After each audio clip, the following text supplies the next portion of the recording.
So what's up?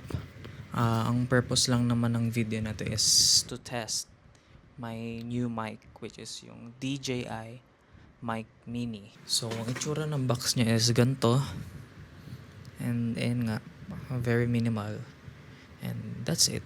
And ang masasabi ko lang based dun sa narinig ko kanina sa mga samples is napaka-clear niya kahit sa loud environments.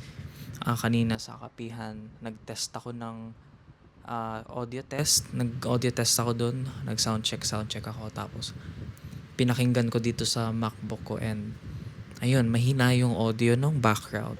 Sound check. Sound check. 1,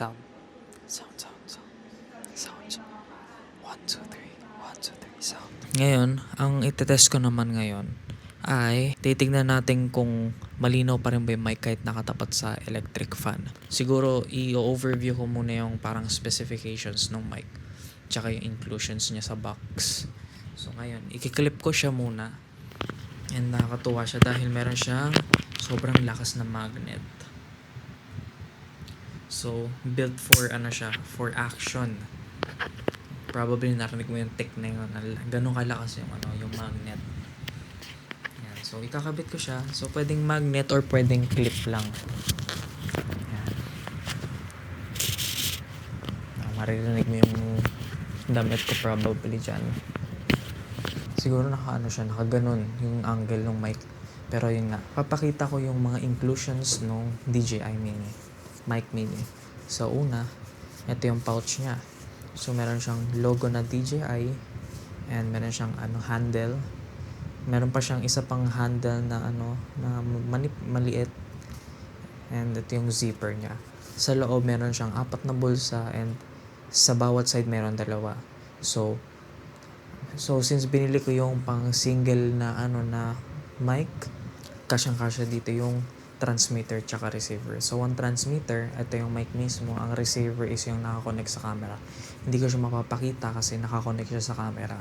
And yung receiver na yan is pwede siyang i-connect sa cellphone. And meron siyang adapter. And Type-C siya, so naka-iPhone ako. Hindi ko siya magagamit. Pero meron sa DJI na pang iPhone. So kailangan mo pang bumili separately. And this one is kinoconnect siya sa receiver. Literal na ikakabit mo siya doon, tapos isasaksak mo sa phone. Parang ganun yung yung setup niya. So, imbis na sa nasa camera, which is naka-connect siya dun sa horseshoe na na saksakan dito sa Type-C mismo. And meron siyang cord na USB to 2 Type-C. So, isang saksakan for receiver at transmitter. And ayun yung nakatuwa sa kanya. Yun lang.